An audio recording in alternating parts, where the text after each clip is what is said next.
complaint was filed against Aaron Donald in Pittsburgh yesterday, accusing the defensive tackle of assaulting another man outside of a nightclub. The Rams issued a statement yesterday that read, "We are aware of the reports regarding Aaron Donald. We are collecting more information and will have no further comment at this time." Donald has not responded to the allegation himself. So, Shannon, what are your thoughts on all this? I hope it's not true. I hope it's. I'm sorry that the young man. I was reading the report. Skip, it said he had a fractured orbital. I had that. Very, very painful. He had some other bruises and scrapes. Said he needed 16 stitches, broken nose, concussion. And maybe, Skip, it's a situation where it's Aaron Donald. He's the only recognizable person in the situation. Okay, he did it, because I've been in situations like that before when things have happened, and I'm the most recognizable. And it's like, well, it was Shannon Sharp, and the witness had to say, no, it wasn't Shannon Sharp involved. Skip, as a former pro athlete, I've always tried to pride myself, and I know I'm going to stand out. You know, I'm fairly large, and playing in Denver, people knew who I was. But everybody wasn't happy with who I was. So if I go somewhere, and I try to make it a habit not to go out too often. My boys come in town, Bucket, Gerald, Big Mac come in town, we would go out. So I probably went out maybe twice a year. There are 6 months, I go out twice. Where? We just go to a place. The place that we used to go all the time is called Jimmy's. It's a place on Thursday night. Then this place in Denver, another place in Denver was called Brown Sugar. I don't even know if it's open anymore, Skip. But I would go out, and I would go in there, I tried not to make a whole lot of eye contact. I just wanted, be to myself, just hang out with the guys, have a good time, get home, get some sleep. But I know everybody in there, because a lot of times I got, damn, and you not as big as I thought you were. You look big on TV. Okay. But what, bro? I ain't come to the squad with nobody, bro. I just come here with my boys. We gonna have a good time. But I was also very respectful of everybody, Skip. If I saw my teammates might be doing something, trying to talk to a girl, and I know her guys, I'm like, bro, let that go. Because I made a mistake one time in 1990. You can go look it up in Greeley, when I should have got a friend of mine, and some things got out of hand. And so I promised myself that I would never let that happen again. So I've been very good, Skip, over my career at de-escalating things. It goes back to college. I was always good at de-escalating. I see a confrontation that I believe can be avoided. Hey, bro, check this out. Let's handle this a different way. Let's talk about it. And the first time it happened, Skip, was 1988. A teammate of mine, his name was Johnny Jeffrey. We called him Bobby Brown. Got into us, so the dude come running. Sharp, they trying to jump Bobby Brown. I'm laying in my room. I got my head, Sharp, everybody hear him running. So we take off. Where he at? He at the old gym. So he done swung on somebody. The dude he swung on, Skip, I know him. I played football against him. Played basketball against him. Named Maya, call him Mayan. True. So I'm like, bro, what's going on? So they about to go to blows. Now, Mayan don't go to Savannah State. He in the city. He know a lot of the city dudes. We the football player. So we gonna hold our own now. If we got to, we will. I said, what's going on? Man, MF, he swung on me, man. I said, Mayan, check this out, bro. You know me, I know you. I'm a vouch for him. He said he didn't know it was you. I said, bro, y'all fighting this dark. How the hell he gonna know it's you? I said, Mayan, you come, you not supposed to be in the cafeteria. We get you food in the cafeteria. You hang out with us in the dorm. You think we trying to, we gotta stop this because they're in the city. Now, I go places. I used to go get my car washed on 37th and Bull. People that's watching in Savannah, you know about 37th and Bull. So I got the most recognizable car. I'm the most recognizable place. I can't be going and have to look over my shoulder and all got to worry about squabbing. So I try to diffuse situations because, Skip, people size you up. Now, you're not that big. Okay. But, bro, what was this about? I just hope, because, Skip, I'm always thinking, what's going out where me and the guys having a good time could easily be a $250,000 lawsuit. Because, Skip, you know how this is, Skip. Yep. And now, you have to understand, people ain't really trying to knuckle up with you anymore. People gonna put a button down on you. Absolutely. Pap, pap, pap, pap, pap. So is it worth it? Is it worth it? I just hope this is not true. I'm sorry, the young man, fractured his eye socket, got some stitches. Skip, I just hope this is not true for Aaron Donald. I don't know him well. Trying to get him on my podcast, and we've been, going back and forth, Skip, but it's just tougher situations, Skip, when athletes go out because, The women going to give you a little bit more attention than they give a normal guy. Maybe his girl is giving you a little bit more attention, and that's going to cause conflict. I'm like, bro, I'm not here for you. I'm just here to have a good time. I don't want your girl. I want it. I'm just doing my thing, bro. Let that go. It's not that big of a deal. Mm-hmm. Okay. Back to the allegations, and these are still allegations.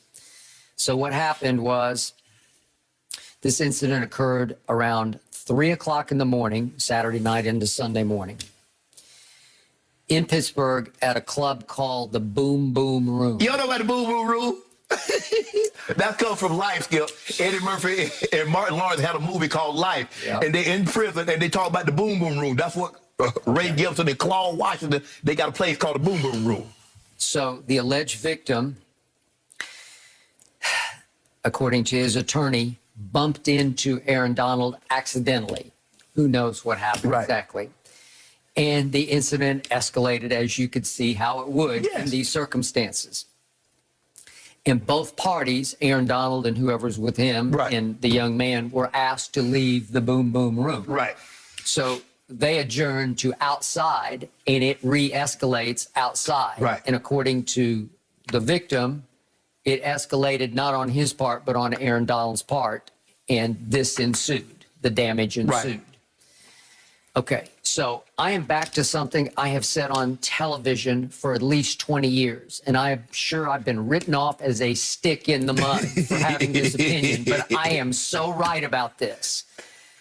Nothing good ever happens to a professional athlete after midnight in a bar or a club or a strip club. It just will not, because it is a potentially lethal mix, as you know, of testosterone and females, as you point out, and alcohol and maybe drugs and maybe guns and maybe not. It can be a lethal cocktail of all of the above. There is resentment of you in that circumstance. You're not as big as I thought. I could try you. Did you look at my girl? Did you look? Exactly. And my girl's looking back at you. And who knows where that goes. Because nobody is in their right mind. Nobody. And why? A professional athlete, certainly an Aaron Donald, the best defensive player in pro football. Some people think he's the best player in pro football. Why would you subject yourself to that kind of risk at 3 o'clock in the morning at that place? Even though you're from Pittsburgh, you went to Pitt, I got it. It's your town. It does not matter. Nobody cares who you are when they are intoxicated or high. They don't care in the end. They're resentful. They're jealous. They're ready to try you if you want to go. And it can escalate into quick. So quick. If any of this is true, is Aaron Donald potentially going to go to jail? I'm going to doubt it, because I don't know that he's had any past issues at all that I'm aware of. Is it going to cost him a bunch of money? Yeah, well, could. Is it going to stain his reputation? Sure, it will. Is it worth it? Was it worth it to go to the Boom Boom Room for that night? Will he look back and say, what was I thinking? Because to me, if you're Aaron Donald or anybody of that stature, you have to keep your partying private. You have to do it in your home or somebody else's home, where you can somewhat control the crowd and the circumstance. When I first went to Baltimore, me and Ray, we went to this club. I just got there. And, we go in, and the first thing, people start whispering. Ray, that's Shannon, that's such and such. And somebody said, man, mofo Ray. We walked in, turned around, walked right. I said, nah, brother, we got to get up out of here. Because I already see how this goes. We just got there. And they already mofoing us. So it's time to go. But for me, Skip, like I said, I've always been good at de-escalating. 1992, Skip, I never told this story. This first time I told it to some friends. I got an SL. Now I'm going to meet this young lady. She's staying at a house, and so I get. I'm in Savannah. I'm in Savannah. I'm in Savannah. So I'm driving an SL. Got the top drop down. How did you get an SL? Bro took care of you, boy. Bro took care of you, boy. Yeah. Bro took care of me. So Skip, I'm oblivious. I'm in Savannah. Everybody know me. It never even dawned on me that I should be more cautious. I ain't even thinking about it, Skip. So but I get confused. So at the time, payphones. So I just parked the car, pull up 37th and Bull, right down the corner, 37th and Bull, Ponchard's car wash. I hop out the car, I'm calling because I'm lost. Dude run up on me. You already know what it is.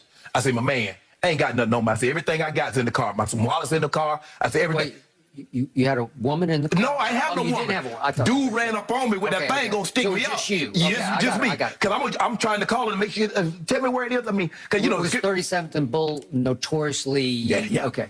From Bull Street to B Road. Okay. Everybody know exactly what I'm talking about. All right. So Skip, he run up on me. You know what it is. I said, my man, I ain't got. And everybody know me. I always say, my man, I ain't got nothing. I said, Did you have a weapon? Yeah. Okay. He told me to know what it is, so I know what it was. And he was brandishing said weapon. He said, you know, I said, my man, I ain't got nothing. I said, it's in the car. I said, everything I got is in the car. He like, Sharp? I said, yeah, man. He said, man, you know better than this. He said, you better get you a damn cell phone. Let it go. Now, see, Skip, now this goes back. Now, if we'd have gotten to that fight in 88, how do I know, hey, man, Sharp jumped us? How do I know? So you never know. So I'm always thinking, because a lot of times, Skip, you do something, people don't let that go. People come back a month, 2 months, a year, and do something to you. It ain't that big of a deal, Skip. At all costs, I'm going to de-escalate every single time. It's not worth it. And I hope all the athletes, high school, college, professional who are watching us right now, because a lot of them watch, you can't do it. No. It's not worth it. No. Trust me, once you're out of the game, whatever level you ended up failing at, wherever it stops for you, then you can do this